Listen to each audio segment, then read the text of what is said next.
কথা 10 ছেপ্টেম্বৰে কিয় নকৰিলে? 10 ছেপ্টেম্বৰত এইখিনিয়ে কথা কৰিবলগীয়া আছিলে।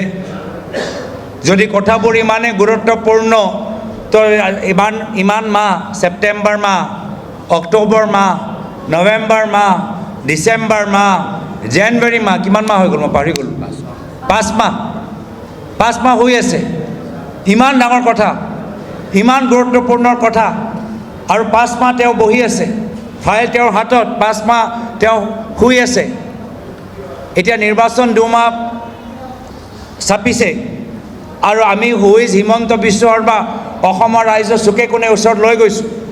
কিমান ক'লোঁ? 12,000 বিঘা, 12,000 বিঘা মাটি ক'ত লৈছে ময়ো বিশ্বাস কৰা নাই। মই নিজে গৈ চাব লাগিব, মই নিজে গৈ চামগৈ ক'ত আছে। আমি সকলোৱে গৈ আমি চামগৈ, আৰু আমি নিজে চাম আৰু ৰাইজক দেখাম যে 12,000 বিঘা মাটি অসমৰ মুখ্যমন্ত্ৰীয়ে ক'ত লৈছে আমি দেখাম। আৰু গোটেইখিনি আমাৰ হুইজ HBS ৱেবছাইটত আমি ফটোবোৰ আপলোড কৰিম। তো এইখিনি কথা এতিয়া তেওঁৰ কাণত পৰিছে, গাত পৰিছে। প্ৰায়তঃ তৰুণ গগৈদেৱৰ 15 বছৰ কাৰ্যকালৰ বিৰুদ্ধে একো নাপালে।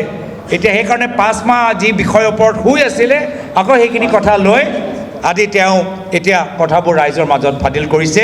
মইতো আগতেও কৈছোঁ ফ্লপ, আৰু তেওঁ জানে ফ্লপ, কিন্তু উপায় নাই। সেইকাৰণে ফ্লপটো এতিয়া মুকলি কৰিবলৈ বাধ্য হৈছে।